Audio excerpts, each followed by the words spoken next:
Don't come to the wedding, my sister Jasmine screamed through the phone, her voice dripping with venom. You'll just ruin everything like you always do.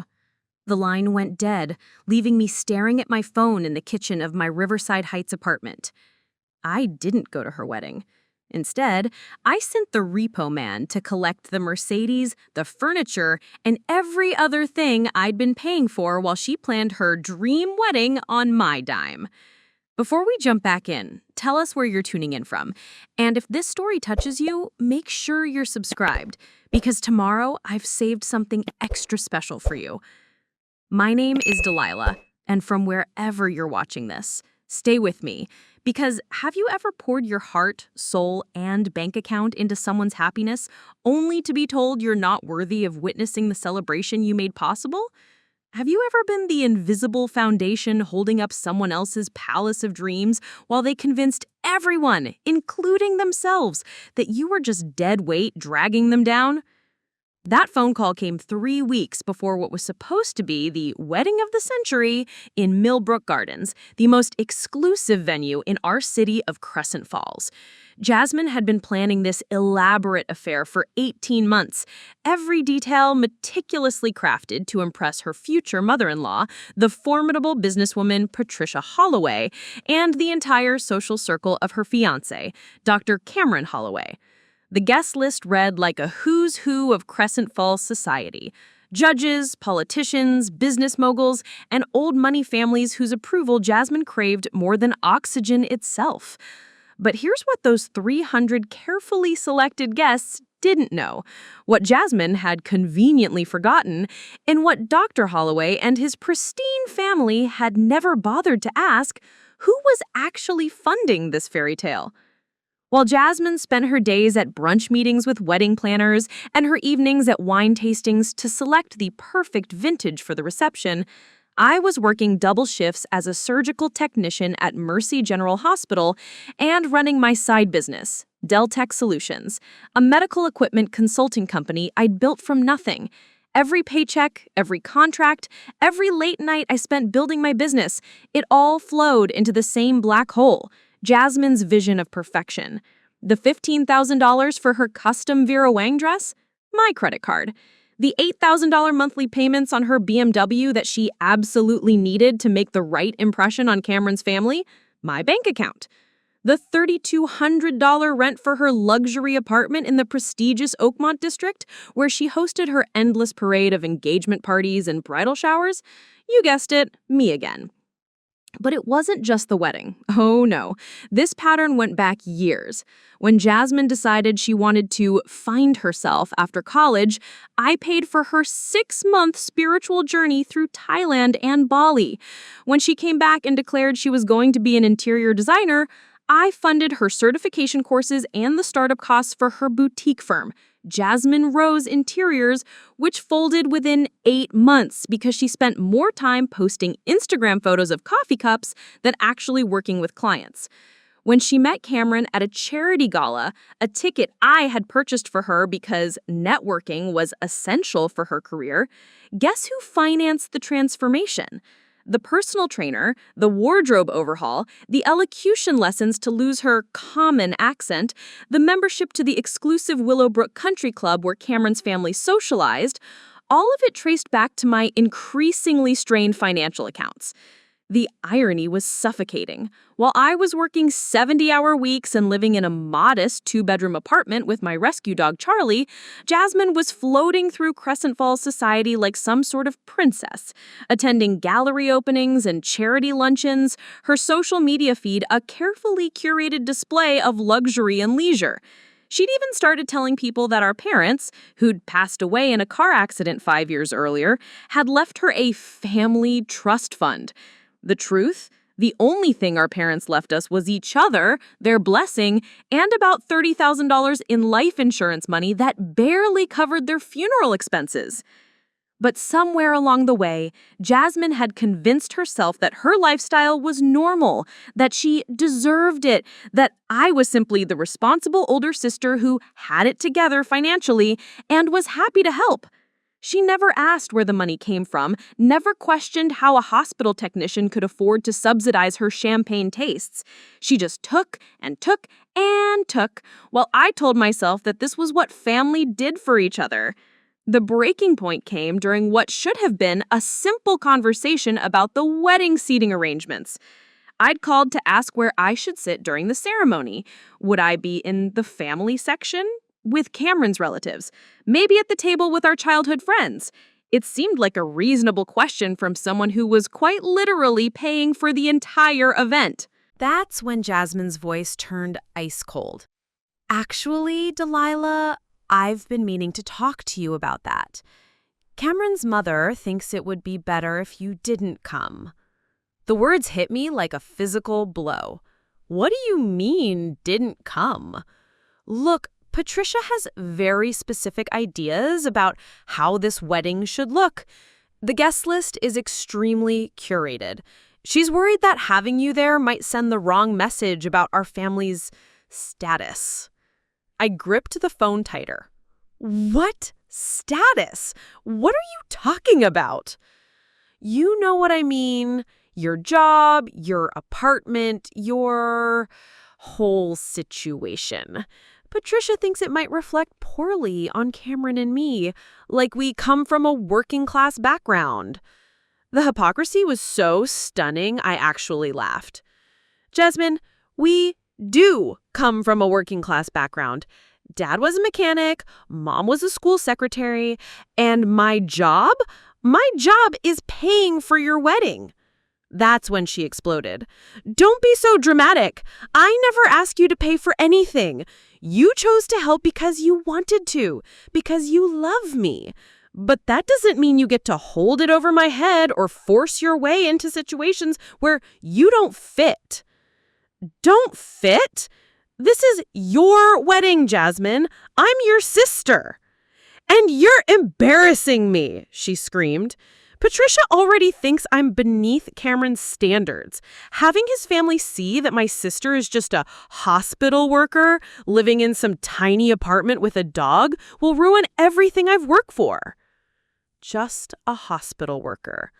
Those words echoed in my head as she continued her tirade about how this was the most important day of her life and how I was being selfish and jealous for not understanding that sometimes sacrifices had to be made for the greater good. Then came the final blow. Don't come to the wedding. You'll just ruin everything like you always do. As I sat in my kitchen after that call, Charlie's warm head resting on my lap, something fundamental shifted inside me. For the first time in years, I saw the situation with crystal clarity. I didn't cry. I didn't scream back at her. Instead, I felt something I hadn't experienced in years. Absolute calm. The kind of calm that comes when you finally stop fighting the current and decide to swim in a completely different direction. After I hung up the phone, I sat in my living room with Charlie sprawled across my lap, his gentle breathing the only sound in the apartment. My laptop was open on the coffee table, and for the first time in months, I wasn't using it to transfer money to Jasmine or research wedding vendors she'd absolutely die without. Instead, I was looking at something far more interesting: the terms and conditions of every loan, lease, and financial agreement I'd signed on her behalf. See, here's what Jasmine had forgotten in her rush to erase me from her perfect wedding picture. Every single luxury item in her life, the BMW, the furniture in her Oakmont district apartment, and even the engagement ring that she'd been flashing around like a trophy, was tied to my name, my credit, my financial responsibility. She'd been busy playing princess that she'd never bothered to actually read what she was signing. The BMW lease? I was the primary leasee, with Jasmine listed as an authorized driver. The gorgeous Italian leather sectional sofa and matching armchairs that she used as the backdrop for her Instagram photos? Financed through my account at Goldstein's Furniture Gallery with a 2-year payment plan that still had 14 months remaining. Even her precious engagement ring, the 2.5-carat princess-cut diamond that Cameron had surprised her with, was purchased with my credit card after Jasmine tearfully explained that Cameron was temporarily cash poor due to his medical practice startup costs. I'd co-signed for everything, paid for everything, enabled everything, and now she wanted to pretend I didn't exist? That's when I made the call that would change both of our lives forever. Premier Asset Recovery, this is Rachel speaking. How can I help you today? My voice was steady, almost eerily calm. Hi, Rachel. I need to discuss reclaiming some assets that I own but are currently in someone else's possession. Absolutely, ma'am. Can you provide me with the account numbers and details of the items in question? For the next 45 minutes, I methodically went through every single item. The BMW, lease agreement number, VIN, current location, the furniture, original purchase receipts, payment records, delivery address. I even included the smaller items, the KitchenAid mixer I'd bought for her cooking phase, the expensive art pieces she'd used to decorate her apartment, the designer luggage set she'd needed for her pre-wedding spa weekend. Ma'am, I have to ask, Rachel said carefully, is there a dispute with the current possessor of these items? I almost laughed. You could say that. The person using these items has decided that I'm not fit to be part of their life anymore. So I've decided they're not fit to use my property. I understand completely, Rachel said, and something in her tone told me she'd handled situations like this before. We can schedule everything for the same day if you'd like. Creates quite the impact. The same day, I repeated, an idea forming. What's the earliest you could do this? How does tomorrow morning sound? We can start at 8 a.m. sharp. Tomorrow morning. I checked my calendar and smiled for the first time in weeks. Tomorrow was Saturday, the day Jasmine was hosting her final dress-fitting party at her apartment. She'd invited 12 of her closest friends and Cameron's female relatives for champagne, catered brunch, and what she'd described on her Instagram as one last girl celebration before I become Mrs. Holloway.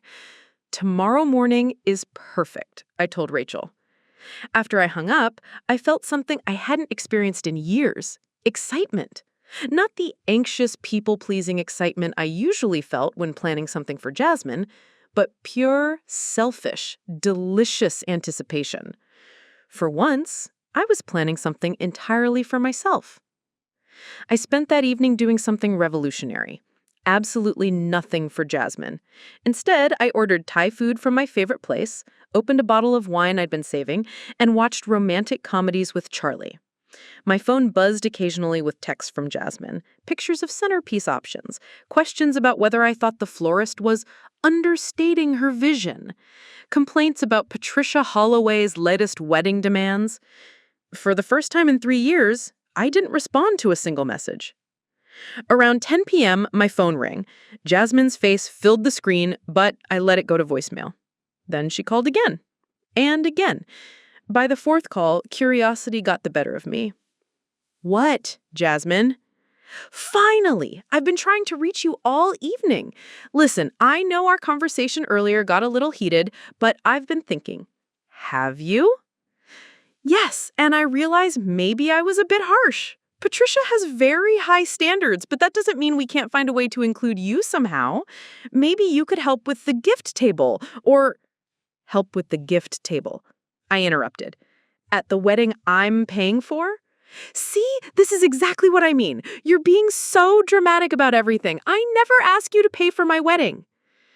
That was it. The last thread of patience I had been clinging to finally snapped. You're right, I said, my voice deadly calm. You never asked. You just took. But here's the thing, Jasmine. I'm done giving. What's that supposed to mean? It means enjoy your dress-fitting party tomorrow. I hope you get some great photos for Instagram. I hung up before she could respond and turned off my phone. That night, I slept better than I had in months.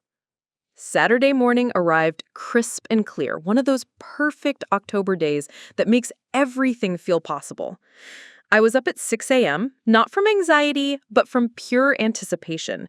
I made myself a proper breakfast, something I rarely had time for anymore, and took Charlie for a long walk through Riverside Park. At exactly 7:45 a.m., I parked across the street from Jasmine's building and waited. From my car, I could see the catering van already there, unloading silver trays and champagne bottles. Through the large windows of her third-floor apartment, I could make out figures moving around, probably her friends arriving early to help set up. At 8 a.m. on the dot, a convoy of trucks pulled up to the building. Premier Asset Recovery had sent a team of 6 professionals, all dressed in matching uniforms, all carrying official paperwork. The lead repo man, a surprisingly gentle-looking guy in his 50s, walked into the building with the confidence of someone who knew exactly what he was doing. I couldn't hear what was happening from the street, but I could see it. Through those same large windows that had showcased so many of Jasmine's perfect Instagram moments, I watched as uniformed men began systematically removing furniture. The Italian leather sectional went first, carried out in sections by 2 men who handled it with professional care. Then came the matching armchairs, the glass coffee table, the expensive abstract paintings. Within 20 minutes, I could see Jasmine herself appear at the window, still in her silk pajamas, gesturing wildly with her phone pressed to her ear. She was looking down at the street, probably trying to figure out what was happening to her car, which was currently being loaded onto a flatbed truck. My own phone started buzzing, a call from Jasmine. I looked at it for a moment, then declined. It rang again immediately, declined again. Then came the text messages, a rapid-fire stream of panic and fury. What is happening to my car? Delilah, call me right now. These men are taking my furniture. This is insane. Call me back. I know this is you. I read each message as it came in, feeling a satisfaction I'd never experienced before. For 3 years, every buzz of my phone had meant another request, another crisis, another urgent need that only my wallet could solve. Now, for the first time, my phone was buzzing because of something I had done, something I had chosen, something that was entirely within my control. The final truck pulled away at 8:47 a.m., leaving behind a spotlessly clean curb and one very empty luxury apartment. I could see Jasmine at the window, no longer gesturing wildly, but standing perfectly still, staring down at the street where her BMW had been parked just an hour earlier. I started my car and drove away, not out of cruelty, but out of completion. For the first time in years, I had acted instead of reacted. I had chosen myself instead of choosing to please someone who would never be pleased. As I drove through the tree-lined streets of Crescent Falls, heading toward my own modest apartment and my own authentic life, I felt something I hadn't experienced since before our parents died. Freedom. Real, honest, uncomplicated freedom. My phone buzzed one more time. This time it wasn't Jasmine. It was my friend Marcus from the hospital, asking if I wanted to grab coffee and catch up on life outside of work. For the first time in months, I had an answer that had nothing to do with Jasmine's schedule or needs or crises. Yes, I texted back. I'd love that. Because finally, gloriously, my time was mine again. The coffee with Marcus turned into something I hadn't experienced in years. A conversation about my life that had nothing to do with Jasmine's latest crisis. We sat at Brewster's Cafe on 5th Street, the afternoon sun streaming through the windows, and for 2 hours I talked about my work at Mercy General, my consulting business, even my plans to adopt another rescue dog to keep Charlie company. You seem different, Marcus said, stirring his latte thoughtfully. Lighter, somehow. When's the last time we talked without you mentioning your sister? I paused, really thinking about it. I honestly can't remember. That's what I thought. He leaned back in his chair, studying me with the same careful attention he brought to surgery prep. So, what changed? I found myself telling him everything. The wedding exclusion, the repo trucks, even the exact amount I'd calculated spending on Jasmine over the years. Marcus listened without judgment, occasionally shaking his head in disbelief. $180,000? He repeated. Delilah, that's a house down payment. That's your entire future you've been handing over. I know that now. And she really told you not to come to the wedding you're paying for? The absurdity hit me again, fresh as it had yesterday morning. She said I'd ruin everything, that Patricia Holloway would think less of Cameron if she saw that his future sister-in-law was just a hospital worker. Marcus set down his cup harder than necessary. Just a hospital worker? You literally save lives for a living, and your consulting business is pulling in what, 6 figures annually? Just hit $120,000 this year, actually. Meanwhile, what does Princess Jasmine do for work again? Currently, planning her wedding is her full-time job. Before that, she tried the interior design thing for 8 months, but mostly she posts on Instagram about lifestyle optimization and wellness journeys. We sat in comfortable silence for a moment, watching the Saturday afternoon foot traffic outside. Normal people, living normal lives, not financing someone else's delusions of grandeur. So, what's your next move? Marcus asked. That's when I realized something important. I actually had a next move.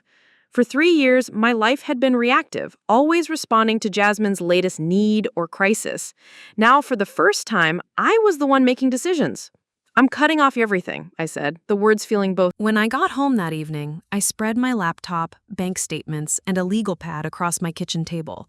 Charlie settled at my feet, sensing this was important work that required his moral support. What I was about to do required precision and documentation. First, I called Goldstein's Furniture Gallery. Hi, this is Delilah Reed. I have account number 447-892-1056. I need to remove an authorized user from my account and change the delivery address for any future communications. Certainly, Miss Reed. Which authorized user would you like to remove?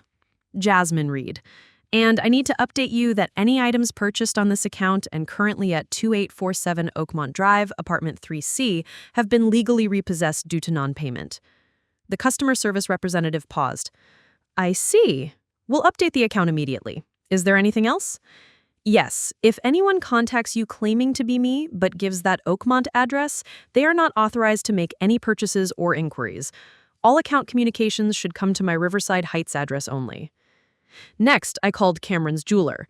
This conversation was more delicate, since the engagement ring had been purchased as a gift, but the credit card statement told a different story. Bernstein and Associates Fine Jewelry, this is Amanda. Hi, Amanda. This is Delilah Reed.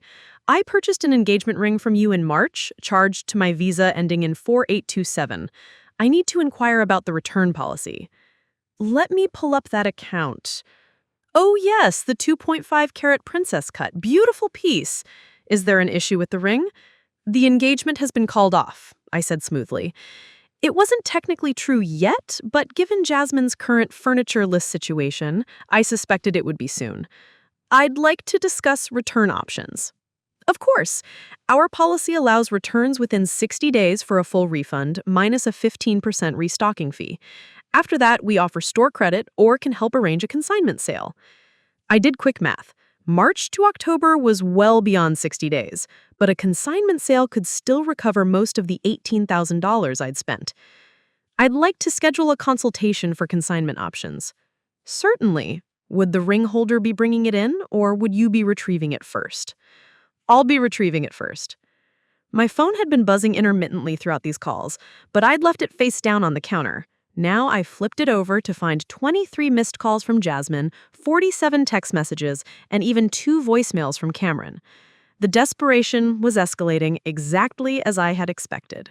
But I wasn't done with my systematic dismantling yet. I called the Willowbrook Country Club, where Jasmine's membership was paid through my automatic monthly transfer of $340. Hi, this is Delilah Reed. I need to cancel the membership for Jasmine Reed effective immediately and stop all automatic payments from my account. I'll need to verify some account information first. After 20 minutes of security questions and policy explanations, the membership was terminated. Next was the personal trainer, Trevor, who charged $200 per session twice a week. Then the exclusive yoga studio where Jasmine attended alignment and manifestation classes. Then her monthly spa package at Serenity Springs Resort. Each call felt like unlocking a chain I'd been carrying for years. With every account closed and automatic payment canceled, I felt pieces of my financial future floating back to me like balloons I'd accidentally released, finally finding their way home. The hardest call was to Dr. Patricia Henley, Jasmine's therapist. Not because I wanted to keep paying for it, but because I genuinely hoped she would continue getting help. She'd just have to fund it herself. Dr. Henley's office, this is Rebecca. Hi, Rebecca. This is Delilah Reed. I've been handling the payments for my sister Jasmine's sessions, but I need to transfer financial responsibility back to her. Of course, I'll update her file. Should we reach out to her about transitioning the payment method? Yes, please. And Rebecca, I hope she continues with the sessions. I think she's going to need them. By 9 p.m., I had made 23 phone calls and canceled or transferred 15 different financial obligations. My monthly expenses had just decreased by $3,400, and my credit utilization had dropped dramatically with the furniture and car loans off my accounts. But the most important call was still to come. I dialed the number for Millbrook Gardens, the exclusive wedding venue where Jasmine's wedding of the century was scheduled for 2 weeks from now. Millbrook Gardens, this is Jennifer speaking. Hi, Jennifer. This is Delilah Reed. I need to discuss the payment arrangements for the Holloway Reed wedding on October 28th. Oh, yes, we're so excited for that event. How can I help you? I'm the guarantor on the account, and I need to remove my financial responsibility for the event. There was a pause. I see. Let me pull up the contract. Ms. Reed, according to our records, you're listed as the primary contact and payment source. The total remaining balance is $47,000, due a week before the event. I understand. I'm formally notifying you that I will no longer be responsible for any charges related to this event. If the bride and groom want to proceed, they'll need to establish their own payment arrangements. Ma'am, this is quite unusual. We'd need to speak directly with the bride and groom about alternative payment options. If they can't secure payment, we would have to cancel the event. I understand completely. Here's the bride's direct number. After I hung up, I sat back in my kitchen chair and looked around my modest apartment. For the first time in years, everything I could see was mine, paid for by me, chosen by me, reflecting my actual taste rather than someone else's vision of what I should provide. My phone erupted in a symphony of notifications. Jasmine had discovered her gym membership had been suspended, her spa appointments canceled, and apparently Jennifer from Millbrook Gardens had already called about the wedding payment situation. The text messages were an escalating crescendo of panic. You canceled my yoga classes?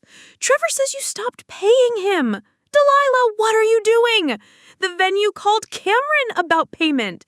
You're ruining my life. This is insane. Call me back right now.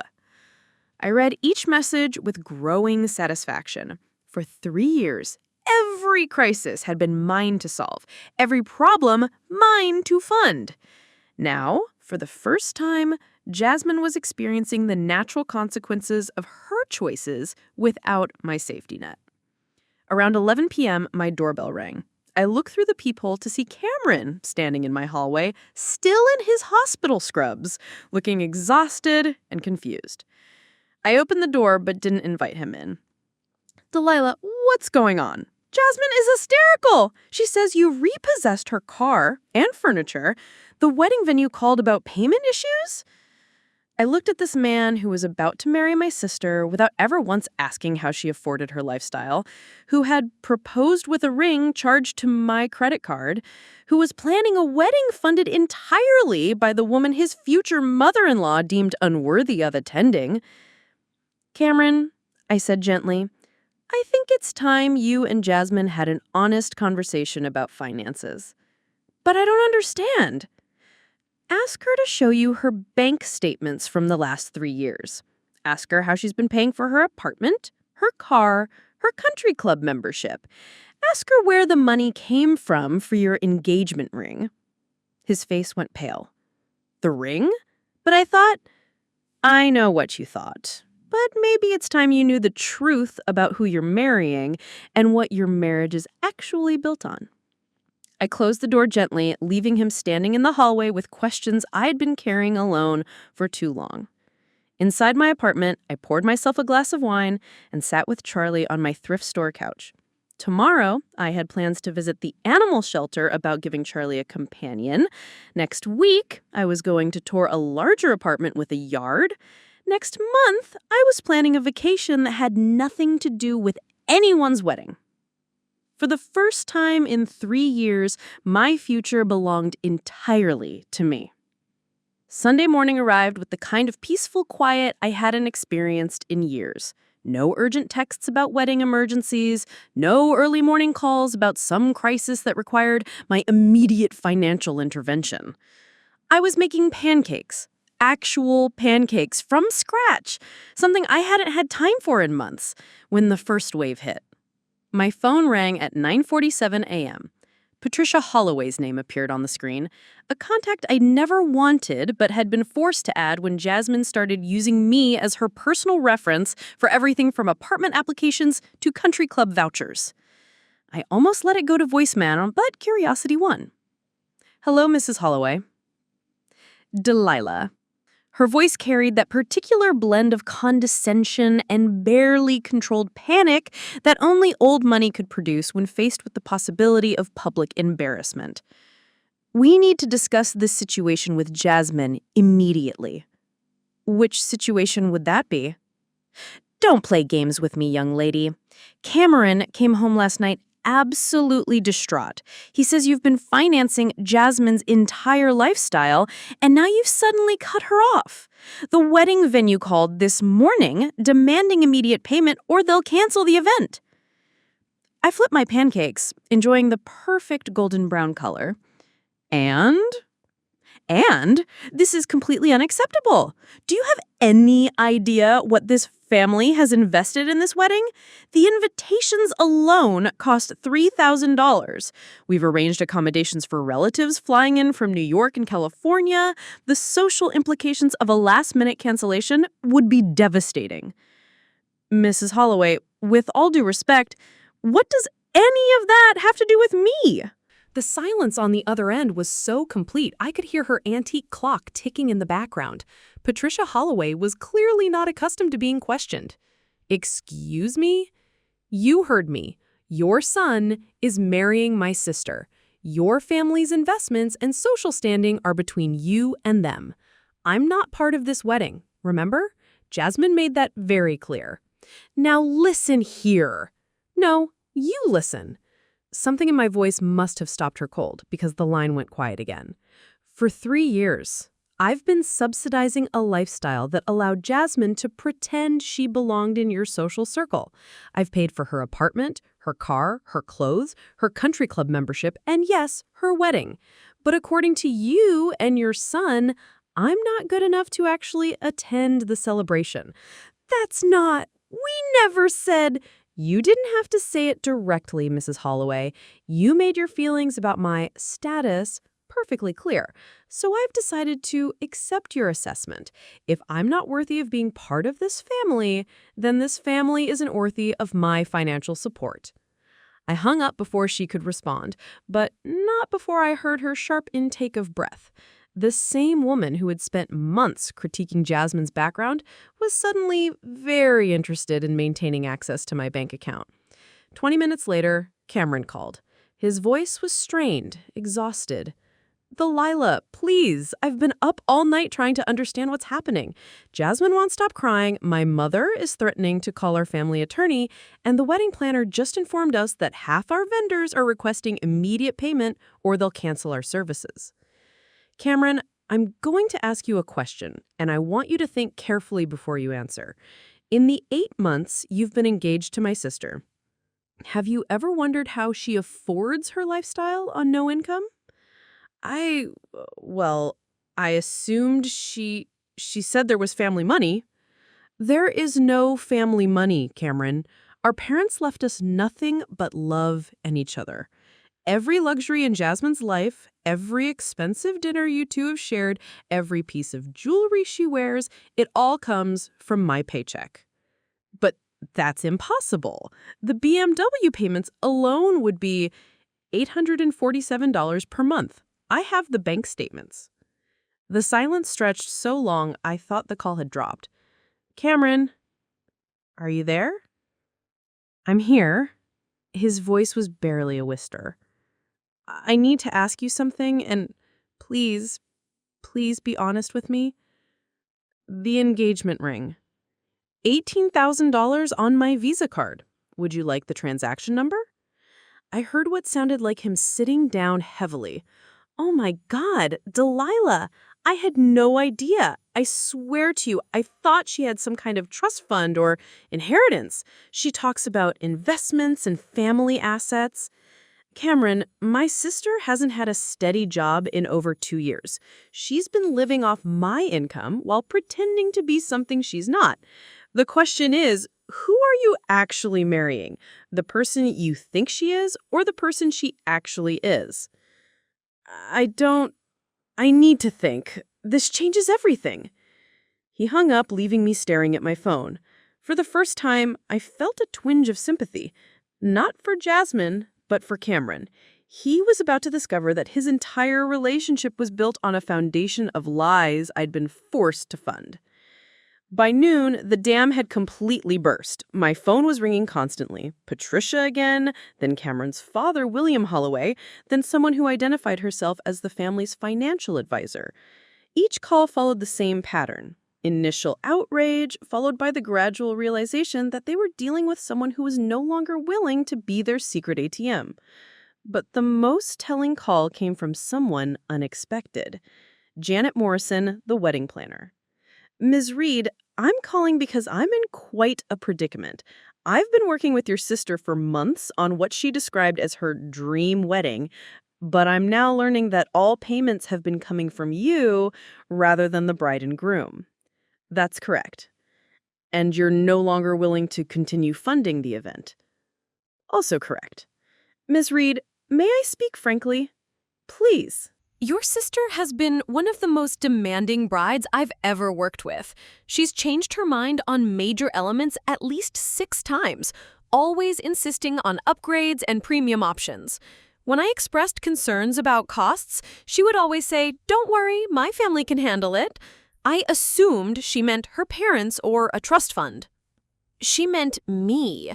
I'm beginning to understand that. The thing is, she's been treating this wedding like money was no object, but she's also been treating you like you didn't exist. I've planned weddings for Fortune 500 executives who were more conscious of their budgets than your sister has been with yours. That afternoon, my doorbell rang again. This time, it was Jasmine herself, and she looked like she hadn't slept in days. Her usually perfect hair was in a messy ponytail, her designer clothes replaced with wrinkled leggings and an oversized sweatshirt. Most telling of all, she was carrying a large duffel bag. "Can I come in?" she asked, her voice small and defeated. I stepped aside and she walked into my living room like she was seeing it for the first time. Charlie approached her cautiously. He'd always been wary of Jasmine, as if he could sense something I'd been too blind to see. She sat down heavily on my couch. "They kicked me out," she said without preamble. "Who did?" "Patricia and William. Cameron told them everything last night. About the money, about you paying for everything. Patricia said I was a fraud and a social climber, that I'd embarrassed their family with my deception. She said I wasn't welcome in their home until I could prove I was worthy of their son." "And Cameron?" "Cameron is reevaluating our relationship." She made air quotes around the phrase, her voice bitter. "He wants me to get a job and prove I can support myself before he'll consider going through with the wedding." I sat across from her, studying this woman who was my sister, but felt like a stranger. "And the apartment?" "I can't afford it without your transfers. The landlord called this morning asking about November's rent.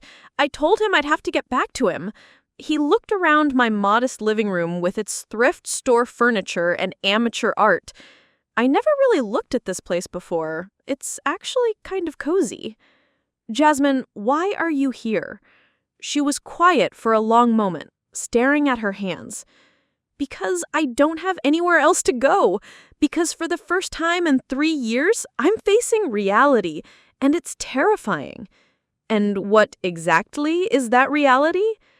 That I'm a 28-year-old woman with no real skills, no income, no savings, and no idea how to take care of myself. That I've been living in a fantasy world that you built for me, and now that it's gone, I don't even know who I am without your money. It was the first honest thing she'd said to me in years. I need help, Delilah, not money. I mean, yes, I need money, but I need help figuring out how to be a real person, how to get a job, how to live within my means, how to... She paused, tears finally starting to fall.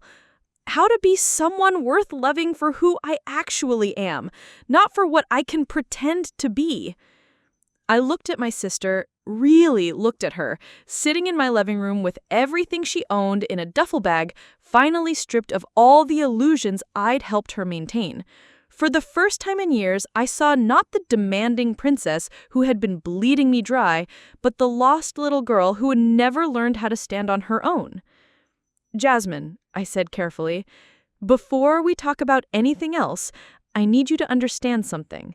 The person who paid for your lifestyle for 3 years, the one you called just a hospital worker and banned from your wedding, that person is gone. She's not coming back. She nodded, wiping her eyes with the back of her hand. If you want my help, real help, not money, you're going to have to earn it. And it starts with you telling me the truth about everything. No more lies, no more pretending, no more manipulation. Okay, she whispered. I think I'm ready for that. I wasn't sure I believed her yet, but for the first time in years, I was willing to find out. That evening, I made a decision that would either rebuild our relationship or destroy it completely. Jasmine had spent the afternoon curled up on my couch with Charlie, who had surprisingly warmed up to her subdued presence. She'd been quiet, occasionally asking practical questions about how to apply for jobs online and whether I thought she could get hired anywhere with her sporadic work history. But I needed more than a few hours of humility. I needed to know if this transformation was real or just another performance designed to get her back into my wallet. Jasmine, I said, sitting down across from her with my laptop and a thick manila folder I'd been compiling for weeks. If we're going to do this, if I'm going to help you rebuild your life, then everything needs to be on the table. Complete transparency. She nodded eagerly. Yes, absolutely. I meant what I said about being honest. Good, because I want you to see exactly what your fantasy lifestyle cost. I opened the folder and spread the contents across my coffee table. These are 3 years of bank statements, credit card bills, receipts, and transaction records. Everything I've spent on you, documented to the penny. Her eyes widened as she took in the sheer volume of paperwork. Delilah, you don't need to. Yes, I do. I picked up the first stack of papers. Let's start with housing. Your rent at the Oakmont District apartment. $3,200 per month for 18 months. That's $57,600. Then there's the security deposit, the broker fee, and the move-in package you absolutely had to have. I showed her the receipts, watching her face grow pale as the numbers sank in. Utilities averaged $340 per month because you insisted on keeping the temperature at exactly 72 degrees year-round and never thought to turn off lights. Internet and cable package, the premium one with all the movie channels, $180 monthly. I moved to the next stack. Transportation, BMW lease, $847 per month plus insurance at $320 monthly because of your 2 speeding tickets.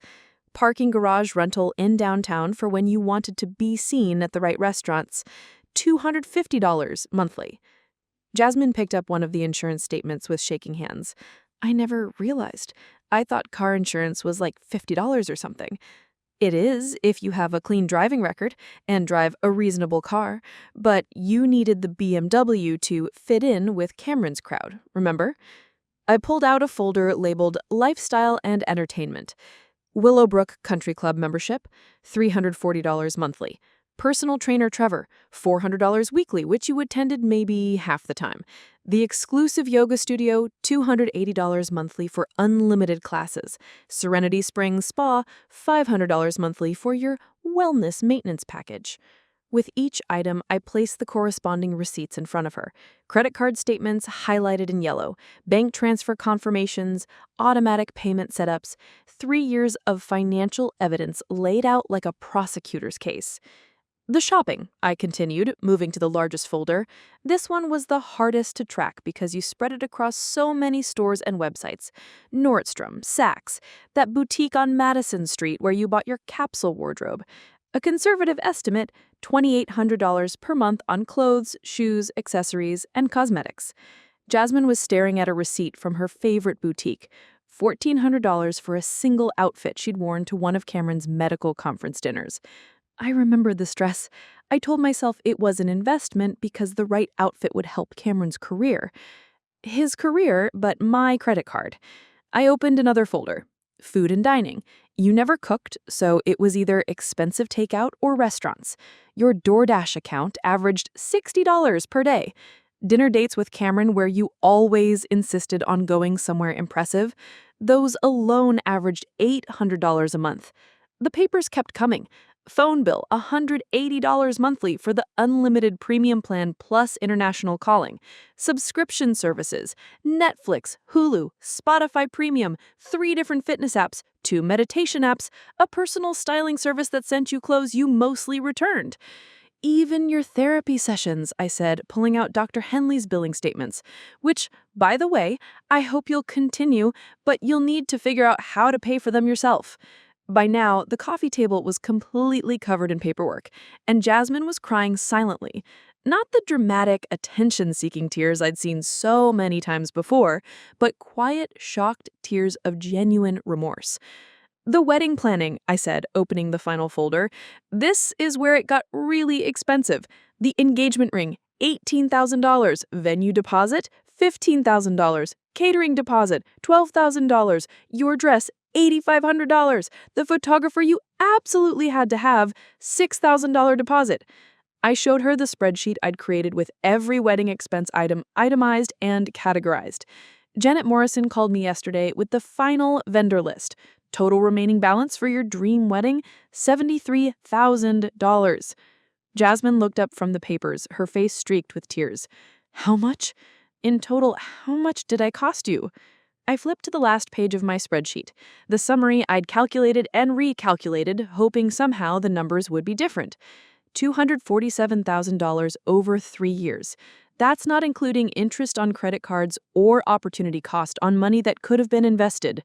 She stared at the number like it was written in a foreign language. That's $250,000. It's my entire future, Jasmine. It's the down payment on a house, it's retirement savings, it's financial security. It's 3 years of my life spent working extra shifts and building my consulting business so I could afford to fund your illusions. For a long moment, the only sound was Charlie's gentle snoring from his bed by the window.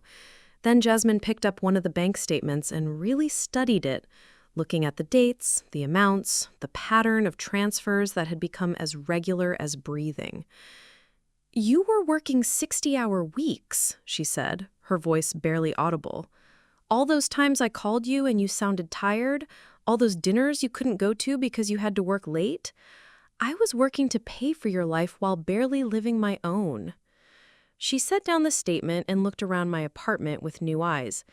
This furniture, these dishes, she gestured helplessly. You've been living like a college student while I lived like a millionaire. I shopped at thrift stores and clipped coupons so you could shop at Nordstrom and eat at 5-star restaurants.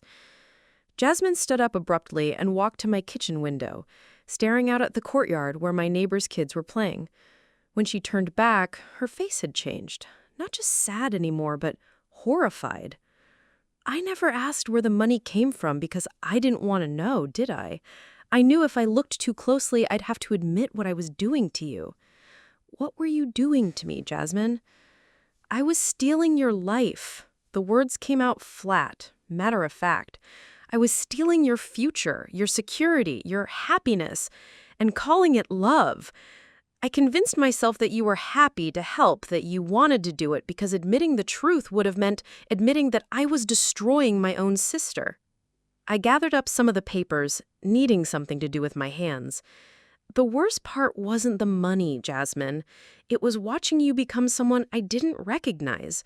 Someone who would look me in the eye and tell me I wasn't good enough to attend a wedding I was paying for. Oh, God. She sat back down heavily.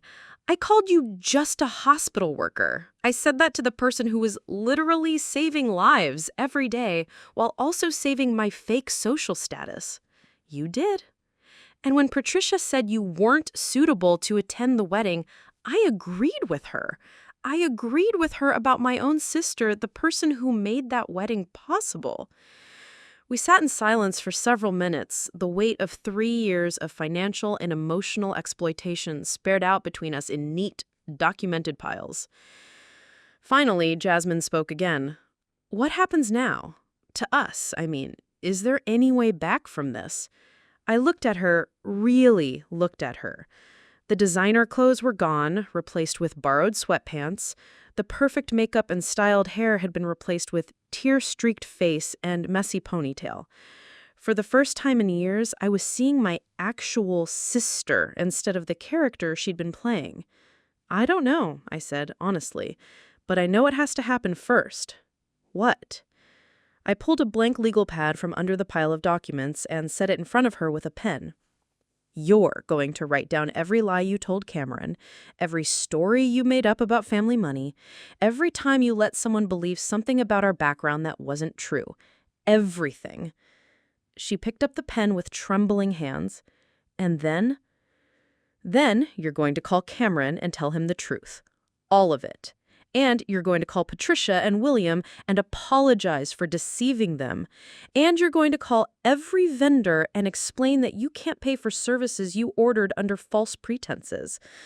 They'll hate me. Cameron might never speak to me again. Maybe, but at least he'll be making decisions based on reality instead of lies. And at least you'll know if he loves the real you or just the version my money created. Jasmine started writing, her handwriting shaky at first, then growing steadier as she worked through 3 years of deception. I watched her fill page after page, documenting every false claim and fabricated story. When she finally set down the pen, she looked exhausted, but somehow lighter. There's one more thing, I said, pulling out a final document from the folder. I want you to sign this. It was a promissory note I drafted acknowledging the $247,000 debt and establishing a payment plan once she found employment. I don't expect you to pay back everything immediately, but I need you to acknowledge what this cost me, and I need to know you're committed to eventually making this right. She read through the document carefully, then signed her name at the bottom without hesitation. Now, I said, let's talk about how you're going to build a real life. The next morning came with a reckoning I'd been dreading and anticipating in equal measure. Jasmine had spent the night on my couch, alternating between fitful sleep and quiet crying as the full weight of her situation settled in. She woke up before me, and I found her in my kitchen attempting to make coffee with the kind of focused concentration that suggested she'd never actually operated a coffee maker before. I called Cameron, she said, without looking up from the machine. Asked him to meet us this afternoon. At his parents' house. Us? I need you there, Delilah. Not to speak for me, but I think they deserve to hear from you too, about what really happened. I studied her profile as she fumbled with the coffee filter. Her hands were shaking slightly, and she'd clearly been crying again, but there was something different about her posture. Less of the dramatic flair she usually carried, more of a genuine vulnerability I hadn't seen since we were children. Are you sure you're ready for this? Because once we walk into that house and you tell them everything, there's no taking it back. No more pretending, no more half-truths. She finally managed to get the coffee brewing and turned to face me. I've been pretending for so long that I forgot it was supposed to be temporary. I thought if I could just maintain the illusion long enough, maybe it would become real. Maybe I would actually become the person I was pretending to be. And now? Now I know that the only way to become someone worth loving is to start with the truth, even if it destroys everything else. At 3 p.m., we stood on the front steps of the Holloway Mansion in Crescent Falls' most exclusive neighborhood. The house was exactly what you'd expect from old money, understated elegance that whispered rather than shouted its wealth. I'd never been inside before. Jasmine had always made excuses about why family meetings happened elsewhere. Patricia Holloway opened the door herself, which surprised me. I had expected a housekeeper or butler. She looked older than when I'd last seen her, the strain of the weekend's revelations evident in the new lines around her eyes. Delilah, Jasmine. She nodded curtly at each of us. Please come in. The family is waiting in the study. We followed her through a hallway lined with oil portraits of long-dead Holloways, their painted eyes seeming to judge us as we passed. The study was all dark wood and leather-bound books, with William Holloway standing behind a massive mahogany desk like a judge preparing to deliver a sentence. Cameron sat in one of the leather chairs, looking like he hadn't slept any better than Jasmine. "Please, sit," William said, gesturing to the 2 chairs facing the desk. The setup felt deliberately formal, almost adversarial. Patricia remained standing by the window, her arms crossed. "Before we begin, I want to make something clear. This family has built its reputation over 4 generations. We will not tolerate deception or fraud of any kind." "Mother," Cameron said quietly, "let them talk." Jasmine looked at me, and I nodded encouragingly. This was her show now. "I need to tell you all something," Jasmine began, her voice steadier than I'd expected. "Everything you know about me, about my background, about how I can afford my lifestyle, it's all been a lie." She pulled out the legal pad where she'd written her confession the night before. For the next 20 minutes, she methodically went through every fabrication she'd told them. The family trust fund that didn't exist, the interior design business that had failed within months, the wealthy parents who had actually been a mechanic and a school secretary, the investment portfolio that was really my credit cards and bank transfers. Every dinner we shared at expensive restaurants, every piece of jewelry I wore to your medical conferences, every time I picked up the check to impress your colleagues, it was all Delilah's money. Cameron's face had gone ashen. "The ring? When I proposed, you insisted on Bernstein's because it was where your grandmother had gotten her engagement ring?" "There was no grandmother's ring. I researched the most exclusive jewelers in town and picked the one that would impress your mother. Delilah paid for it." Patricia made a sharp sound of disgust. "You deceived our entire family, our friends, our social circle?" "Yes," she said simply. "I did." William leaned forward. "Young lady, do you understand the position you've put this family in? We've made announcements, sent invitations, arranged travel for relatives. The social implications." "With respect, Mr. Holloway," I interjected. "The social implications were never Jasmine's primary concern. They were mine, because I was the one paying for them." All eyes turned to me, and I felt a familiar surge of the anger that had been building for 3 years. "You want to talk about deception? Let's talk about how your family spent months evaluating whether I was suitable to attend a wedding I was entirely funding. You deemed a hospital worker unworthy of your social circle while happily accepting the fruits of that hospital worker's labor." Patricia's cheeks flushed. "We had no idea." "You had no idea because you never asked.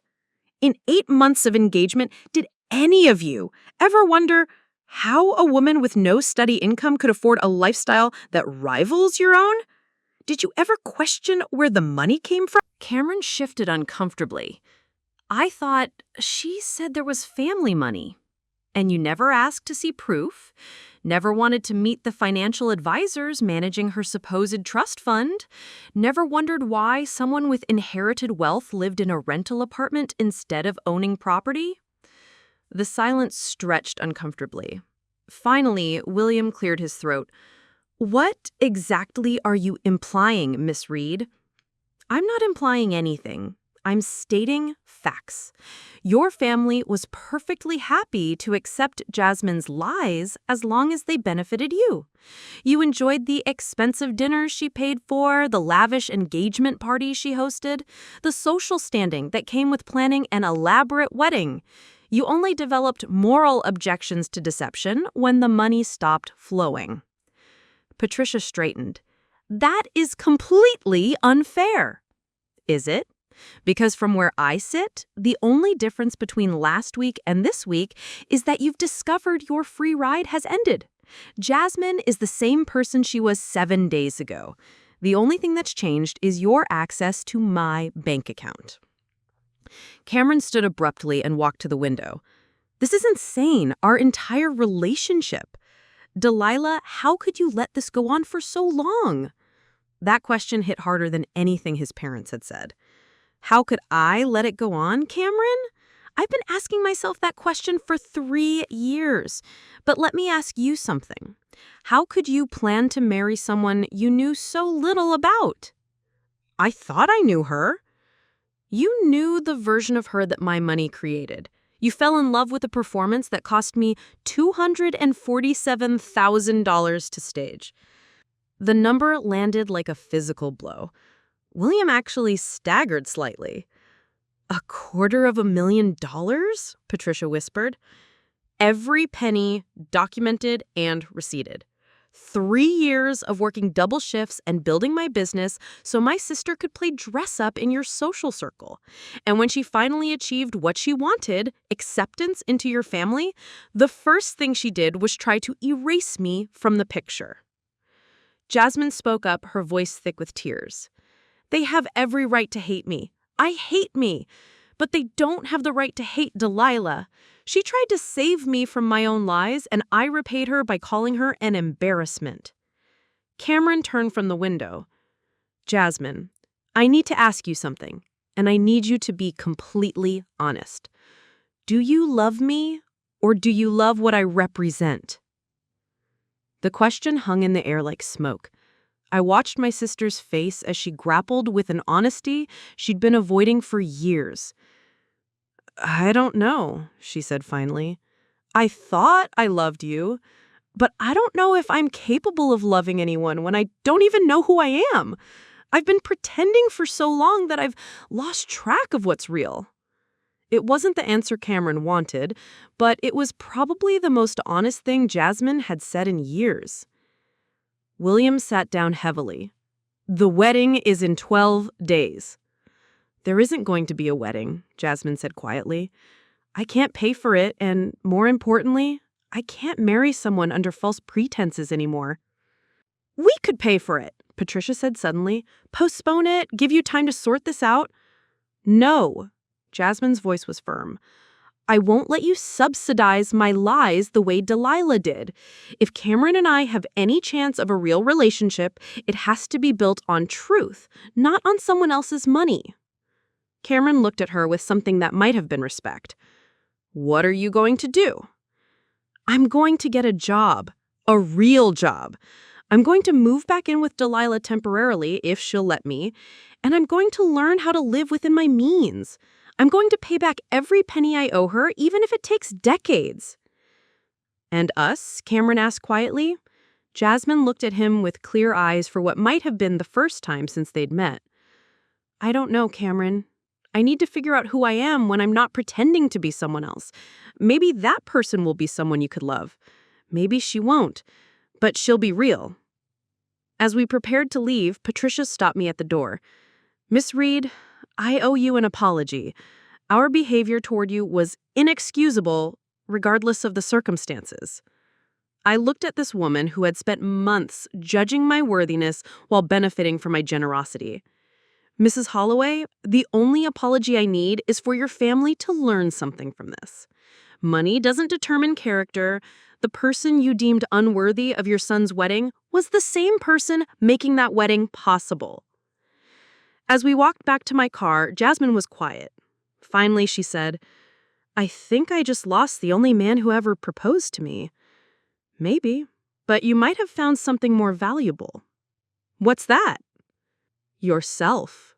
3 days after the confrontation at the Holloway mansion, I was surprised to find Cameron sitting on the steps outside my apartment building when I returned from my evening shift at Mercy General. He looked terrible. Unshaven, tired, wearing the same wrinkled button-down shirt I'd seen him in at the family meeting. Charlie immediately trotted over to him, tail wagging, which was unusual since Charlie typically reserved his enthusiasm for people he knew well. "How long have you been sitting here?" I asked, unlocking the front door. "About an hour. I wasn't sure when you'd be home from work." He stood up slowly, like someone who'd been carrying a heavy weight for days. "Could we talk, please?" I hesitated. Jasmine was upstairs, probably working on the online job applications we'd spent the morning setting up. The last thing she needed was Cameron showing up unannounced, especially when she was finally making progress on building some independence. "Jasmine's not ready to see you yet, Cameron. She's still figuring out. Actually, I came to talk to you." That surprised me. I studied his face, looking for signs of manipulation or some scheme to get back into my sister's life through me. Instead, I saw something I hadn't expected. Genuine remorse. "All right, but we're talking outside. Jasmine doesn't need the drama right now." We walked to the small park across the street from my building, settling on a bench under the oak trees where I sometimes brought Charlie for his evening walks. Cameron sat forward, elbows on his knees, staring at his hands. "I've been thinking about what you said, about how I could plan to marry someone I knew so little about. You were right. I was so caught up in the romance of it all that I never asked the hard questions. Such as how she afforded that apartment when she had no visible income. Such as why she never wanted me to meet her family or see where she grew up. Such as why every story about her past was vague and changed slightly each time she told it." A jogger passed by, followed by a woman walking a golden retriever. Normal evening scenes of people living authentic lives, not the elaborate performance Jasmine had been staging for years. "Cameron, why are you telling me this?" He looked up at me then, and I saw something in his eyes I'd never seen before. Clarity. "Because I realized something that's been eating at me for 3 days. I wasn't just deceived by Jasmine, I was complicit in my own deception." "How do you mean?" "I mean, I chose not to look too closely because the fantasy was convenient. It was easier to believe in the trust fund and family money than to ask uncomfortable questions.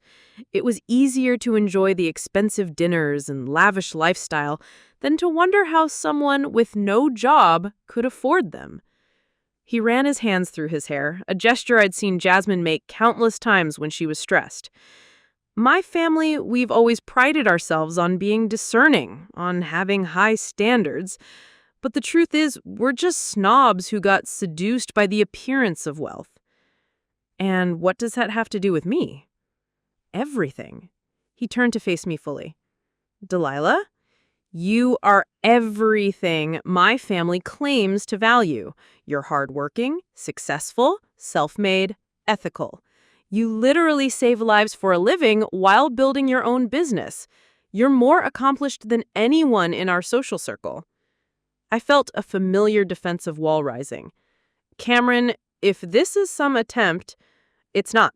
I'm not trying to get back with Jasmine through you, and I'm not trying to manipulate anyone. I'm trying to apologize for something I didn't even realize I was doing. Which is, I spent 8 months looking down on you. 8 months thinking you weren't good enough for our family events, weren't sophisticated enough for our social circle. 8 months accepting your money while rejecting your worth as a person." The words hung between us like a confession. I'd known it intellectually, of course, but hearing him say it out loud hit differently. "My mother was right about one thing," he continued. "This family does have standards, but we got them backwards. We valued appearance over substance, pedigree over character, money over merit. We rejected the person who embodied everything we claimed to believe in." Cameron, let me finish, please. He took a deep breath. I called off the engagement yesterday. What? I told Jasmine I needed time to think, but I already knew. Not because I can't forgive her for lying, but because I realized I don't know how to love someone authentically. I've been so focused on finding someone who looked right on paper that I never learned to see people for who they really are. I wasn't sure what to say to that. Part of me felt vindicated. He was finally acknowledging what I'd known all along, but another part felt genuinely sad for both him and Jasmine. How did she take it? Better than I expected. I think she knew it was coming. She said she couldn't marry someone when she didn't even know who she was yet. He smiled sadly. Even in the breakup, she was more honest than she'd been in our entire relationship. We sat in silence for a few minutes, watching the evenings settle over the park. A mother pushed her toddler on the swing set nearby, their laughter carrying across the grass. "There's something else," Cameron said eventually. "Something I need your help with." Here it comes, I thought. The real reason for this conversation. I want to make this right. Not with Jasmine. That ship has sailed, at least for now. But with you, and with my family. I don't understand. He pulled an envelope from his jacket pocket. "This is a check for $75,000. It's my inheritance from my grandfather, money I was planning to use for the honeymoon and first year of marriage expenses." I stared at the envelope like it might explode. "Cameron, what are you doing?" "I'm trying to pay back some of what you lost. I know it's not nearly enough, but it's what I have liquid right now. My trust fund doesn't vest until I'm 35, but I can access this money immediately." "I can't take this." "Yes, you can. And you should." His voice was firm now, more decisive than I had ever heard him. "Delilah, you spent 3 years funding a lifestyle that benefited me directly. Every expensive dinner, every country club event, every social gathering where Jasmine and I were the golden couple, it was all subsidized by your work and sacrifice. But you didn't know. I chose not to know. There's a difference." He set the envelope on the bench between us. "This is not charity, and it's not guilt money. It's acknowledgement of a debt. You made my relationship with Jasmine possible, and my family and I repaid you with snobbery and exclusion." I picked up the envelope, feeling its weight, $75,000. It wouldn't erase the full debt, but it would cover my maxed out credit cards and give me a real chance to rebuild my savings. "Why are you really doing this, Cameron?" "Because I want to learn how to be a better person, and that starts with taking responsibility for the harm I've caused, even when I didn't intend it." He stood up, brushing off his pants. "There is a family dinner Sunday night. I'd like you to come." "That's really not necessary." "It is necessary. My parents need to publicly acknowledge what you've done and who you are. They need to apologize properly, in front of witnesses. And I need my family to understand that their values have been backward for decades." I looked up at him, this man I dismissed as a privileged doctor who'd never seen beyond his own social circle. "And if I don't want to come? If I just want to take the money and move on with my life? Then I'll respect that decision completely. But I hope you'll consider it. Not for me and not for them, but for yourself. You deserve to hear them acknowledge your worth." After he left, I sat on the bench for another hour, turning the envelope over in my hands. Inside my building, Jasmine was probably still hunched over my laptop, filling out applications for entry-level positions and trying to figure out how to explain employment gaps to potential employers. She was starting over from nothing, learning skills most people acquired in their early 20s. But Cameron was starting over too, in his own way. He was trying to unlearn a lifetime of entitlement and social conditioning. Whether he'd succeed was anyone's guess, but the attempt itself was more growth than I'd seen from anyone in the Holloway family. When I got upstairs, Jasmine looked up hopefully. "Was that Cameron? Did he want to see me?" "He wanted to see me, actually." I showed her the envelope. "He's trying to pay back some of what you owe me." Her face crumpled. "He's trying to fix my mess." "No," I said, sitting down beside her. "He's trying to fix his own mess. There's a difference." "What did you tell him?" "I told him I'd think about it." I looked at my sister, really looked at her. In 3 days of job hunting and soul searching, she had already started to look different. Less polished, less performed, but somehow more real. Jasmine, can I ask you something? Anything.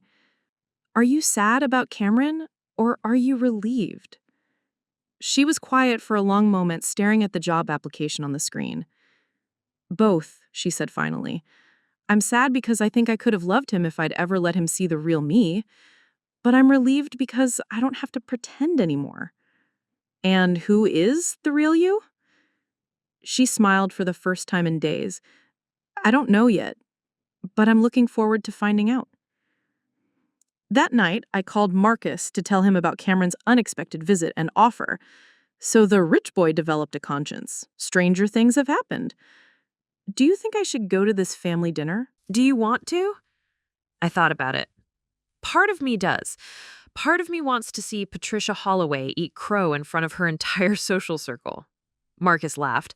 Then go. You've earned the right to see them acknowledge what you've done. Besides, it sounds like they all need to learn some lessons about who really has class in this world. He was right. I'd spent 3 years being treated like I wasn't good enough for their world. Maybe it was time for them to discover that their world wasn't good enough for me. Sunday arrived with the kind of crisp autumn weather that made everything feel possible. I stood in front of my bedroom mirror, adjusting the navy blue dress I'd bought for the occasion. Not from a thrift store this time, but from an actual department store, paid for with money that was finally mine to spend freely. It felt strange, revolutionary even, to buy something new without calculating whether I could afford it after covering Jasmine's latest crisis. "You look beautiful," Jasmine said from my doorway. She'd been getting ready for her own milestone that evening, her first job interview in over 2 years. Nothing glamorous, just a server position at Romano's Italian Bistro downtown. But she had spent all week preparing like it was a meeting with the CEO of a Fortune 500 company. "Are you nervous?" I asked, turning to look at her. She was wearing one of my old business casual outfits, altered to fit her smaller frame. Without the designer clothes and professional styling, she looked younger, more like the sister I remembered from our childhood. "Terrified," she admitted. "I keep thinking they're going to ask me what I've been doing for the past 3 years, and I'll have to explain that I was basically a professional fake person." "You weren't fake, Jasmine. You were lost. There's a difference." She sat on my bed, fidgeting with the simple silver necklace she'd borrowed from my jewelry box. "Delilah, can I ask you something? And I want you to be completely honest." "Always?" "Do you think I can actually do this? Build a real life? I mean, support myself, pay you back, become someone worth knowing?" I sat beside her, struck by how different this conversation was from every other talk we'd had in recent years. No demands, no manipulation, no crisis that required my immediate financial intervention, just a sister asking for honest guidance. "I think you're already doing it. 3 weeks ago, you would never have applied for a server job. You would have called it beneath you and found some way to make it my problem to solve. 3 weeks ago, I didn't know who I really was underneath all the pretending. And now?" She was quiet for a moment, really thinking about it.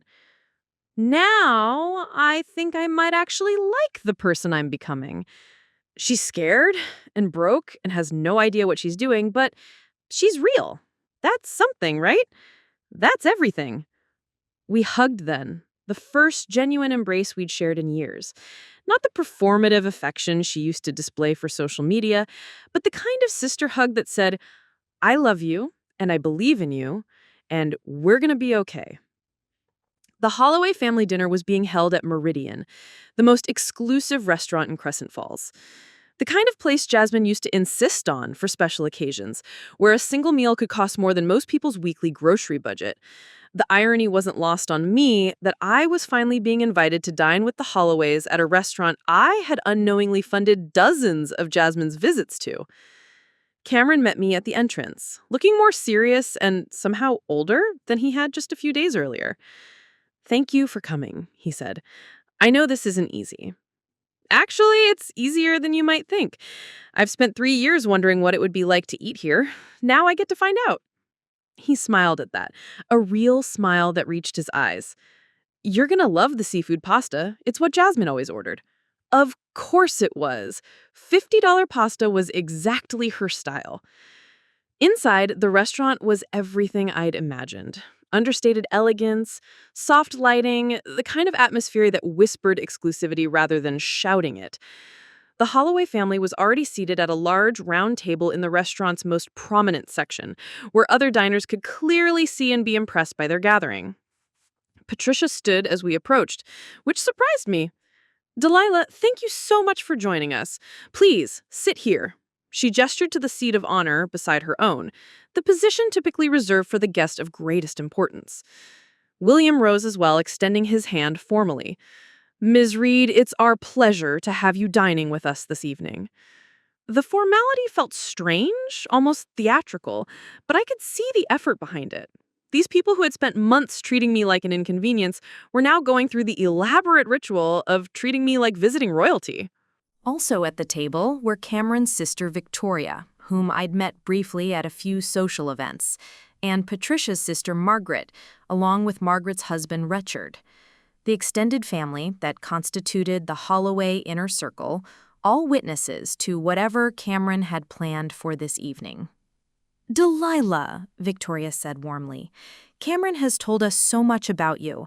I had no idea about your consulting business. Medical equipment, isn't it? How fascinating." For the next hour, I found myself in the surreal position of being the center of positive attention from people who had previously acted like I didn't exist. They asked thoughtful questions about my work at the hospital, my business, even my plans for expanding Deltec solutions. Patricia, who had once dismissed me as unsuitable for their social circle, was now hanging on every word of my explanation of surgical technology innovations. It would have been satisfying if it weren't so obviously orchestrated. Halfway through the main course, the seafood pasta was indeed excellent. Cameron stood and tapped his wine glass with his knife. The gentle chiming sound drew attention from nearby tables, exactly as intended. "I'd like to say something, if I may." His voice carried clearly through the dining room. 3 weeks ago, my family and I learned something that has fundamentally changed how we see ourselves and our values. I felt my cheeks warm as other diners turned to listen. This was more public than I'd expected. We learned that we had been sharing our lives with someone extraordinary, someone who embodies everything we claim to value: hard work, integrity, selflessness, genuine achievement. Someone who had been quietly making miracles possible while asking for nothing in return. He turned to look at me directly. "Delilah Reed has spent the past 3 years working as a surgical technician at Mercy General Hospital while building her own medical consulting company. She has literally saved lives while building a business that serves our entire medical community." Murmurs of appreciation rippled through the nearby tables. I could see other diners looking at me with newfound interest and respect. "But more than that," Cameron continued, "she spent those same 3 years supporting her sister's dreams, funding a lifestyle that allowed Jasmine to move in our social circles, paying for a wedding that would have been the event of the season. She did all of this while living modestly herself, never asking for recognition, never expecting gratitude." Patricia stood then, raising her wine glass. "Delilah, my family owes you an apology that is long overdue. We judged you by superficial standards while benefiting from your extraordinary generosity. We failed to see your character, your accomplishments, and your worth." To Delilah Reed, a woman who has shown us what true class and dignity look like, William added, rising with his own glass.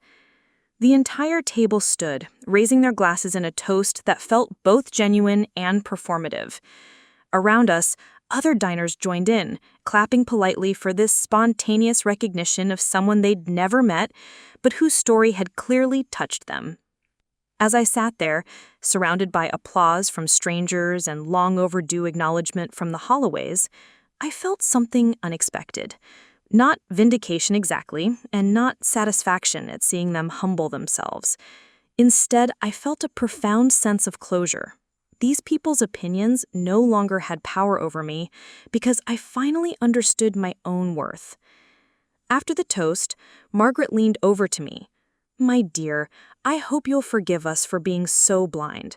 Patricia has told me everything, and I want you to know that our entire family is ashamed of how you were treated." "There's nothing to forgive," I said, and I meant it. "You didn't know the truth because Jasmine and I chose not to tell you, but thank you for saying so." As the evening wound down, Victoria pulled me aside. "I hope this isn't presumptuous, but our foundation is always looking for partners in the medical field. Your consulting work sounds exactly like the kind of innovation we want to support." An hour earlier, I might have been suspicious of the sudden interest. Now I just felt curious. What kind of partnership are you thinking? Funding for expansion? Connections with medical institutions? Maybe even research grants? Cameron mentioned you have ideas for improving surgical equipment accessibility in underserved communities. I do have those ideas, dreams I'd put on hold while funding Jasmine's fantasies. I'd be interested in learning more. Wonderful.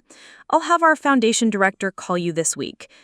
As we prepared to leave, Cameron walked me to my car. "How do you feel? About tonight, I mean." I thought about it as I unlocked my door. "Grateful, not because your family finally acknowledged me, but because I finally don't need them to. That's probably the healthiest response possible." "Cameron, can I ask you something? This whole evening, the public apology, the business connections, is this about your family's guilt, or is it about something else?" He leaned against my car, considering the question seriously. "Both, probably. We are genuinely ashamed of how we treated you. But you're right that there's something else. Which is? I want to learn how to recognize real worth when I see it, how to value substance over appearance, how to be the kind of person who sees someone like you and immediately understands that you're extraordinary." I studied his face in the parking lot lights, looking for manipulation or ulterior motives. Instead, I saw something I'd never seen before: humility. "That's going to take time, Cameron. Changing how you see the world, unlearning a lifetime of privilege and assumptions, it's not something that happens overnight." "I know, but I have to start somewhere." As I drove home, I felt lighter than I had in years, not because the Holloways had finally accepted me, but because I'd finally accepted myself. Their acknowledgement was nice, but it was no longer necessary. I knew who I was, what I was worth, and what I deserved. And for the first time in 3 years, that was enough. 2 weeks after the dinner at Meridian, I was working late at Dell Tech Solutions when my phone rang. Jasmine's name flashed on the screen, but when I answered, I was surprised to hear sobbing. Not her usual dramatic tears, but the raw, exhausted crying that comes from being pushed beyond your limits. "Delilah, I need you to come get me. I'm at Romano's, but I can't drive right now." My stomach dropped. "What happened? Are you hurt?" "I got fired on my 3rd day.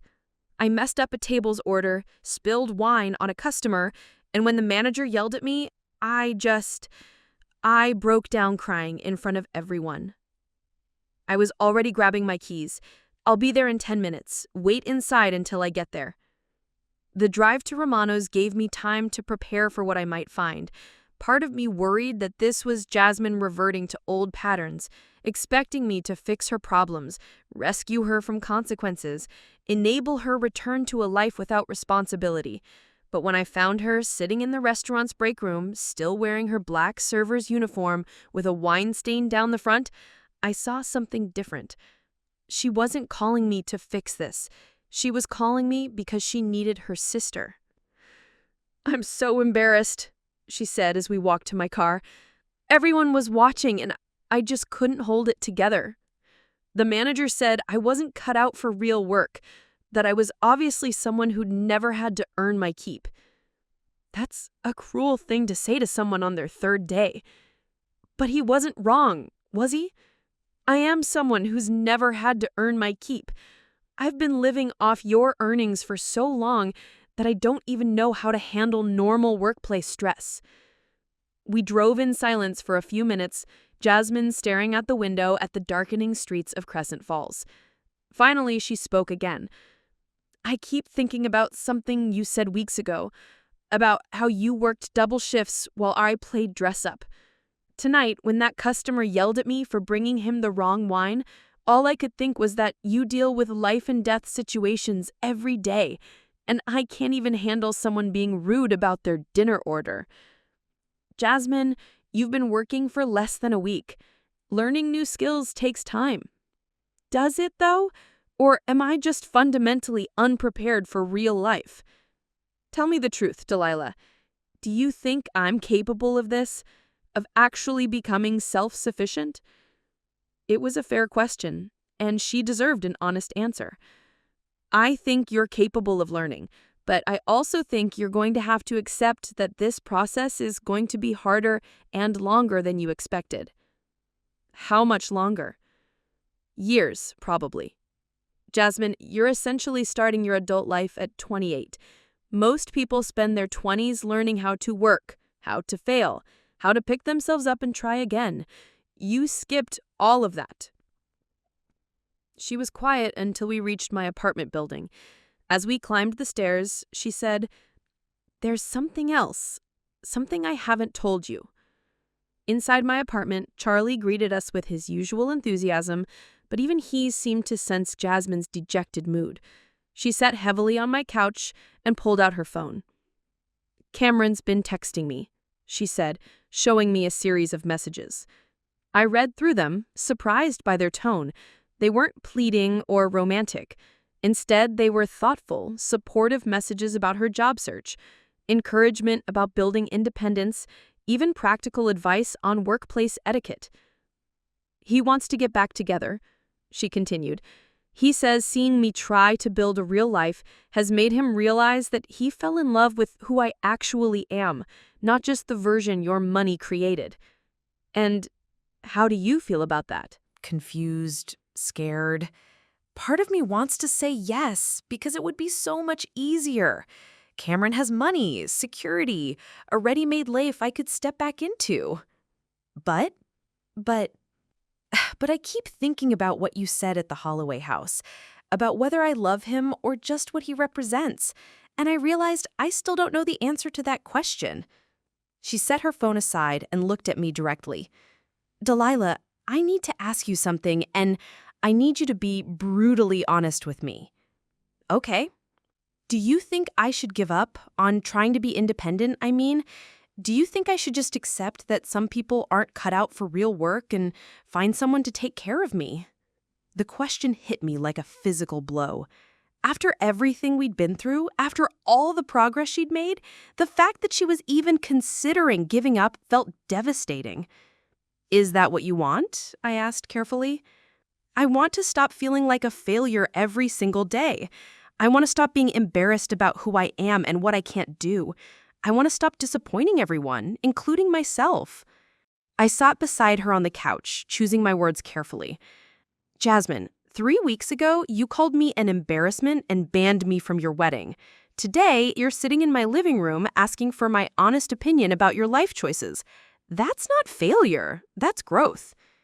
"It doesn't feel like growth. It feels like I'm moving backward." "That's because you're comparing yourself to where you thought you should be, not where you actually started from. You didn't start from zero, Jasmine. You started from negative. You had to unlearn 3 years of entitled behavior and false expectations before you could even begin learning real skills." "But what if I can't? What if I'm just not capable of being the kind of person who can hold down a job and pay her own bills?" I looked at my sister, really looked at her. The designer clothes were gone, replaced with my old work uniform. The professional makeup and styled hair had been replaced with the tired face of someone who'd spent 3 days on her feet, serving demanding customers. But underneath the exhaustion and discouragement, I could see something that hadn't been there before. Authenticity. "Jasmine, can I tell you what I see when I look at you right now?" "What?" "I see someone who applied for a job she knew she wasn't qualified for. Someone who showed up every day even though she was terrified. Someone who tried to learn new skills even though she'd never had to learn anything difficult before. Someone who called her sister for support instead of calling her ex-boyfriend for rescue. She started crying again, but these tears were different, relieved rather than defeated. More importantly, I see someone who's asking the right questions. Not, how can I get back to my old life, but how can I build a new one? That's not failure, Jasmine. That's courage. I don't feel courageous. I feel scared and useless. Good. That means you're finally dealing with reality instead of hiding from it. We talked until almost midnight, going through practical strategies for job hunting, dealing with workplace stress, and building the basic life skills she'd never needed to develop. I helped her draft responses to Cameron's texts, not rejecting his interest, but explaining that she needed more time to figure out who she was before she could be in a relationship with anyone. As she was getting ready for bed on my couch, she turned to me one more time. Delilah, I know I don't have the right to ask you for anything else after everything I've put you through, but will you help me? Not financially, but just be there while I figure this out. I'm already here. I've always been here. I know, but this time I'm asking for help instead of just taking it. Does that make a difference? All the difference in the world. The next morning, I woke up to find Jasmine already dressed and ready to leave, holding a newspaper with job listings circled in red ink. "Where are you going?" I asked. "Job hunting. I figure if I apply to 10 places, maybe one of them will give me a chance to prove I can learn. That's actually a really good strategy." She smiled, the first genuinely hopeful smile I'd seen from her since this whole journey began. "I learned it from watching you. You never gave up on me, even when I gave you every reason to. Maybe I can learn not to give up on myself." After she left, I sat at my kitchen table with my coffee, thinking about how far we'd both come. 3 weeks ago, Jasmine was a stranger wearing my sister's face, living a lie I made possible. Now she was someone I was starting to recognize again. Flawed, struggling, but real. My phone buzzed with a text from Cameron. "How is she doing? I know yesterday was rough." I stared at the message for a long time before responding. "She's learning. It's going to take time." "I can wait," he texted back.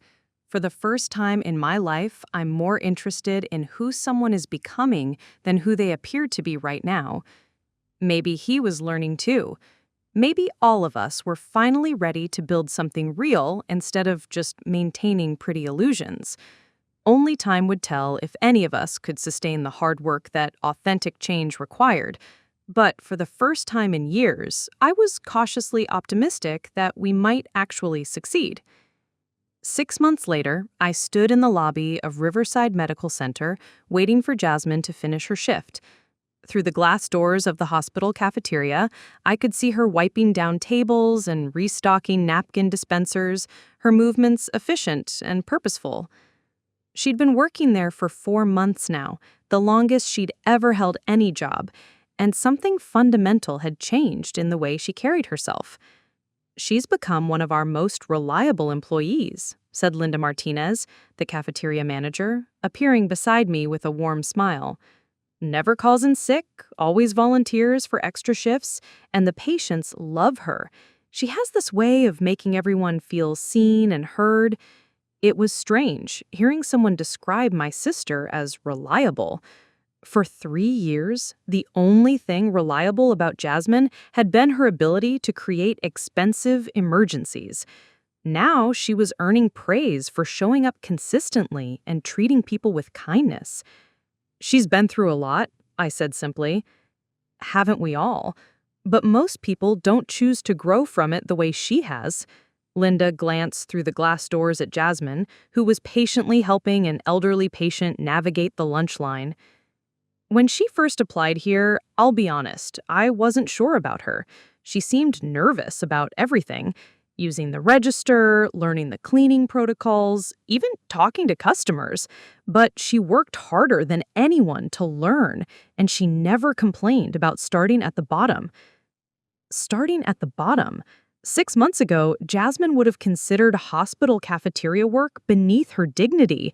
Now she talked about her coworkers like they were family and took genuine pride in earning her own paychecks. The transformation hadn't been smooth. After Romano's, she'd been rejected by 7 more restaurants before Linda gave her a chance at the hospital.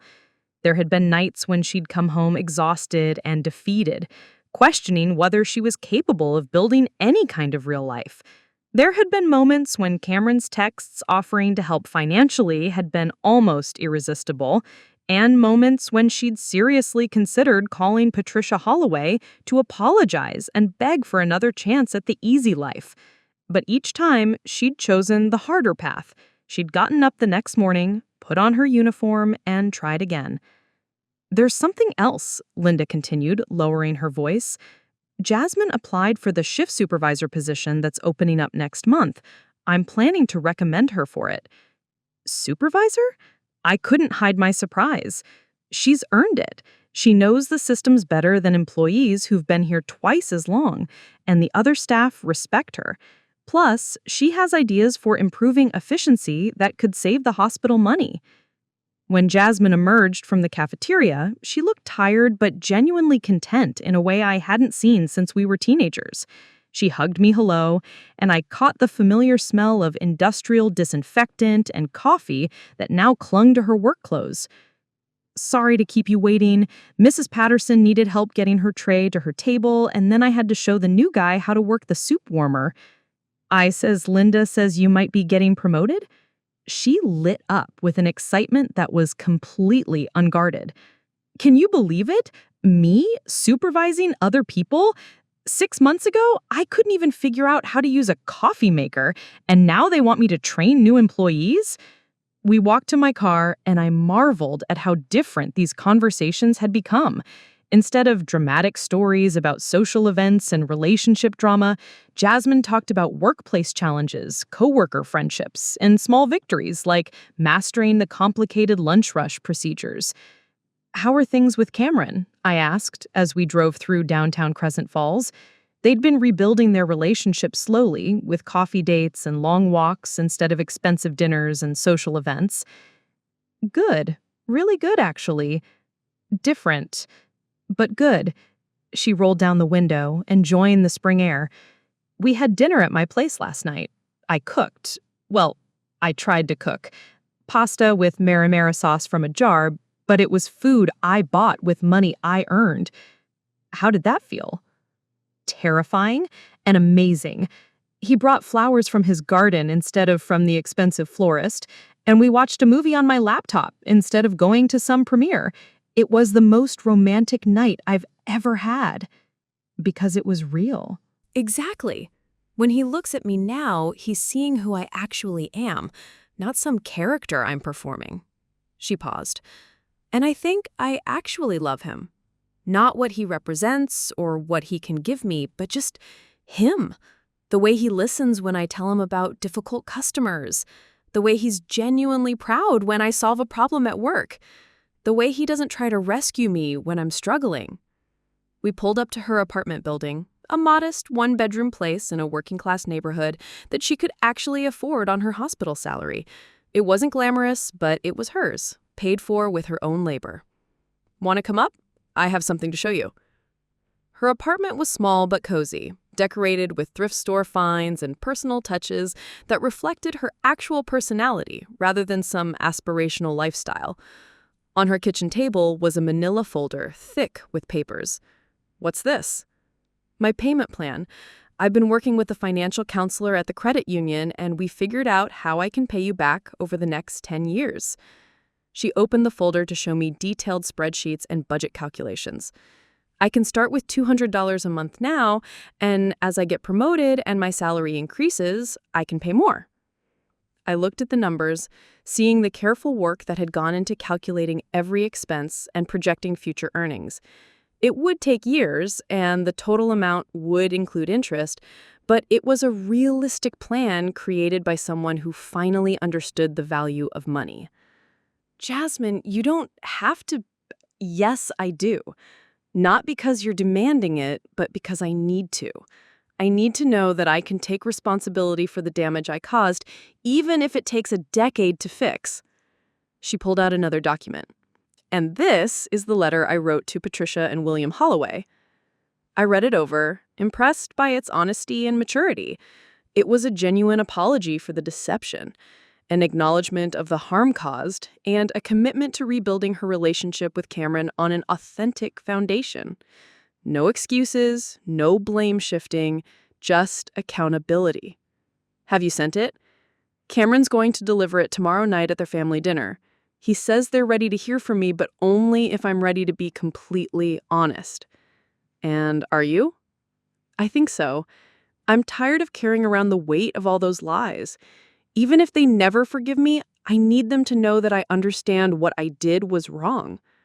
We spent the evening going through her budget, discussing her promotion prospects, and planning for her future.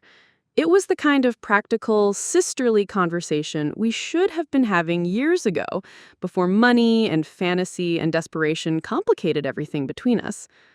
As I was getting ready to leave, Jasmine stopped me at the door. Delilah, I know I've said this before, but I need to say it again. Thank you for not giving up on me. Thank you for loving me enough to let me fail and learn from it. Thank you for doing the work to change. That's not something anyone could do for you. I have one more thing to tell you. Victoria Holloway called me yesterday about that Medical Foundation partnership. She wants to include my perspective in their community outreach program. How to identify and support people who are struggling financially, but too proud to ask for help. That's wonderful. You'd be perfect for that. It's volunteer work for now, but it might lead to a paid position eventually. The idea that my experience, even the ugly parts, could actually help other people, I never thought my mistakes could become something useful. Driving home that night, I reflected on how much had changed in 6 months. Jasmine was building a real life, slowly but steadily. Cameron was learning to value authenticity over appearance. Even the Holloways seemed to be gaining some perspective on what actually mattered. But the most important change was in me. I no longer felt responsible for fixing everyone else's problems or funding their dreams. I'd learned to say no, to set boundaries, to prioritize my own needs and goals. My consulting business was thriving, partially thanks to the connections Victoria had facilitated, but mostly because I finally had the time and energy to focus on my own professional growth. For the first time in years, I was living my own life instead of subsidizing someone else's fantasy. And while Jasmine's transformation was remarkable, my own journey to self-respect and financial independence felt just as significant. The best part was that our relationship was finally built on mutual respect, rather than financial dependency. Jasmine no longer saw me as an ATM, and I no longer saw her as a burden. We were becoming sisters again, flawed, struggling, but genuine sisters who could support each other without exploitation. Change, I realized, wasn't just possible. When built on honesty and sustained effort, it could be permanent. The question was whether all of us could maintain this growth long enough for it to become our new normal. 6 months was progress. A lifetime would be the real test. 1 year later, I stood in the backyard of my new house, a modest 3-bedroom in a quiet neighborhood that I'd purchased with my own savings, built from years of finally keeping my income for myself. The mortgage was mine, the decisions were mine, and the pride I felt was entirely my own. Today was my housewarming party, but more than that, it was a celebration of everything that had changed in the past 18 months. The guest list was small but meaningful. Marcus and his wife, Sarah, a few colleagues from Mercy General, some neighbors I'd gotten to know, and the new friends I'd made through my expanded consulting business. And, of course, Jasmine and Cameron. "This kitchen is amazing," Jasmine said, running her hands along the granite countertops I'd chosen myself. "I can't believe you picked out all of this." Believe it. I spent weeks researching appliances and visiting showrooms. Turns out I have pretty good taste when I'm shopping for myself instead of just paying for someone else's choices. She laughed, the sound light and genuine. At 29, Jasmine had finally grown into herself in a way that made her beautiful not because of expensive clothes or professional styling, but because of the confidence that came from earning her own way in the world. "The promotion looks good on you," I said, admiring her professional demeanor. 3 months ago, she'd been promoted to Assistant Food Service Director at Riverside Medical Center, managing a team of 12 employees and overseeing meal planning for the entire hospital. It feels good, too. Yesterday, I had to negotiate with vendors about bulk purchasing agreements. Can you imagine me talking about profit margins and cost efficiency like I actually know what I'm doing? You do know what you're doing. You've earned that knowledge. Cameron appeared in the kitchen doorway holding 2 glasses of wine and looking more relaxed than I'd ever seen him. The past year had changed him, too.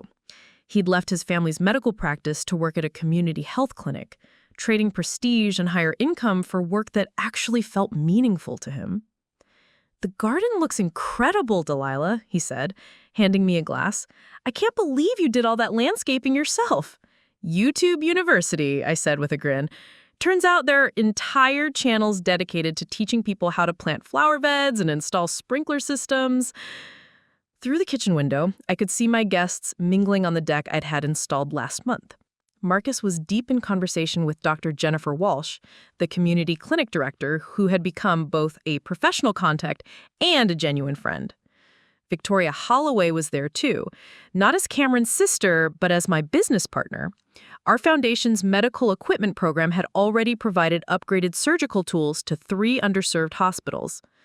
"I have something to tell you both," Jasmine said, her voice carrying a mixture of nervousness and excitement. "Cameron and I have been talking, and we've decided we want to get married. For real this time." I felt a complex wave of emotions. Happiness for them, but also a protective instinct born from everything we'd been through. "Are you sure you're ready? Both of you?" Cameron took Jasmine's hand, and I could see something in their body language that had been missing before. Equality.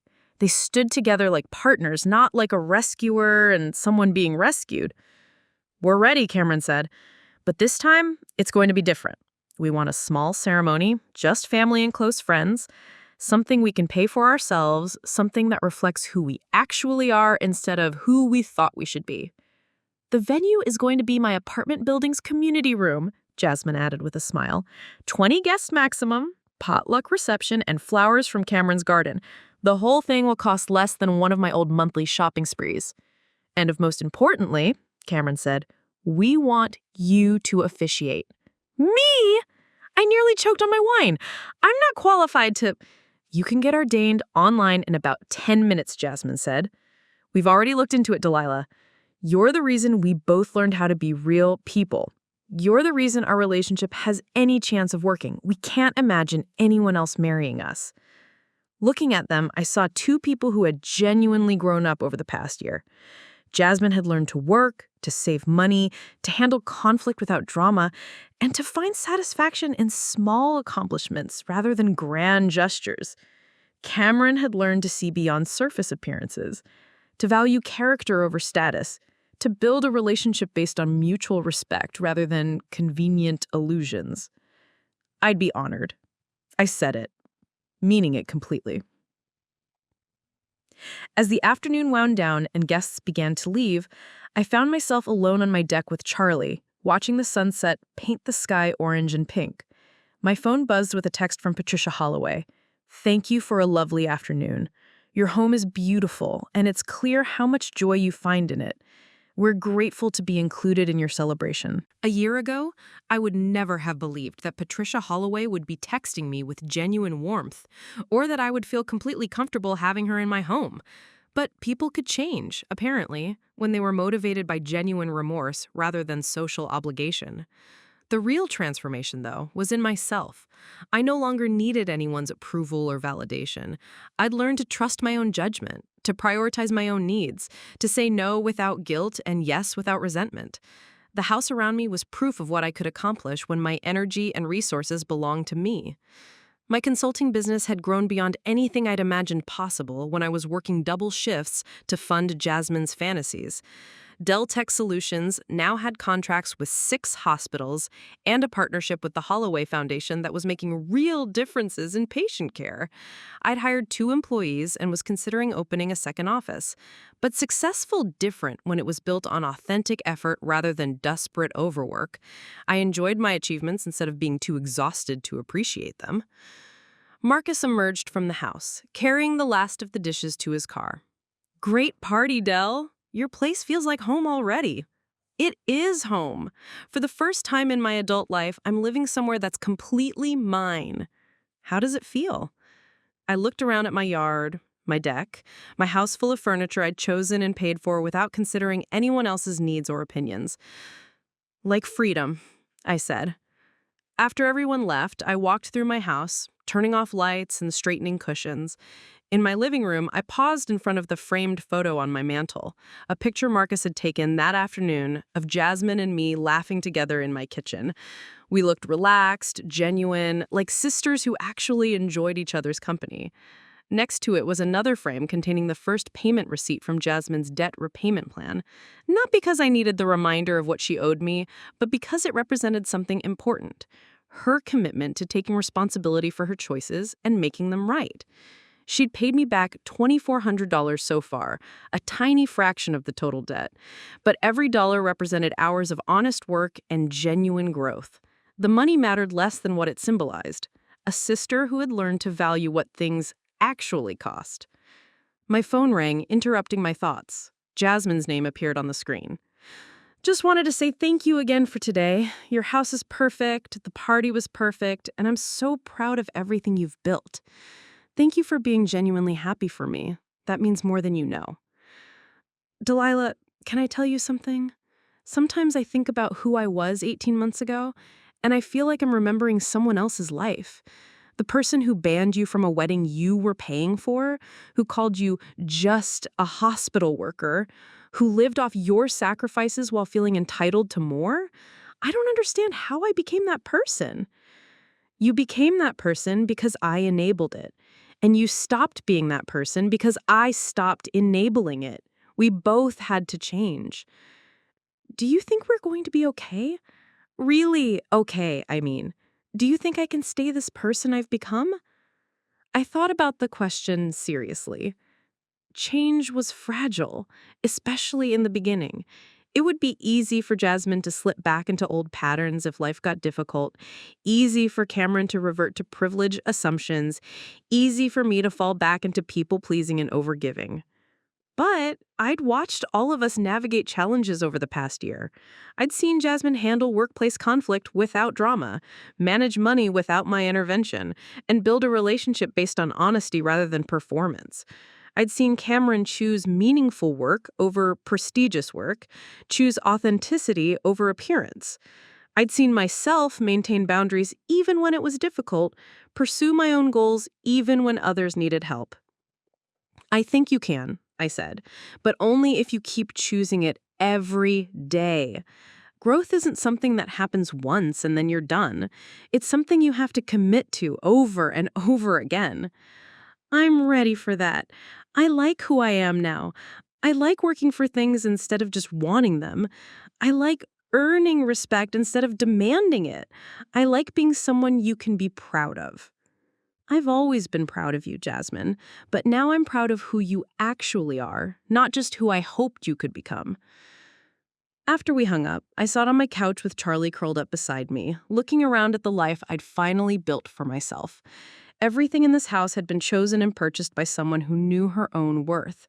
Every decision had been made by someone who understood that love shouldn't cost everything you have. Tomorrow, I would go back to work at a job I enjoyed, continue building a business that excited me, and spend time with people who valued me for who I actually was rather than what I could provide. I would live within my means not because I had to, but because I'd learned the difference between wanting something and needing it. Most importantly, I would continue being a sister to someone who had earned that relationship through genuine change rather than demanding it through manipulation. The woman who had worked double shifts to fund someone else's fantasy was gone. In her place was someone who knew that the most expensive thing in the world wasn't a luxury lifestyle, it was self-respect. And now that I'd finally purchased that for myself, I was never going to sell it again. Outside, the neighborhood was settling into evening quiet. Inside, my house felt exactly like what it was: home. Not just a place to live, but a place I'd chosen, earned, and created entirely for myself. For the first time in my adult life, everything around me belonged to me. And I belonged to myself. That, I realized, was worth more than any amount of money I could have ever spent trying to buy someone else's love, because the only love that actually mattered was the love I'd finally learned to give myself. Up next, you've got 2 more standout stories right on your screen. If this one hit the mark, you won't want to pass these up. Just click and check them out.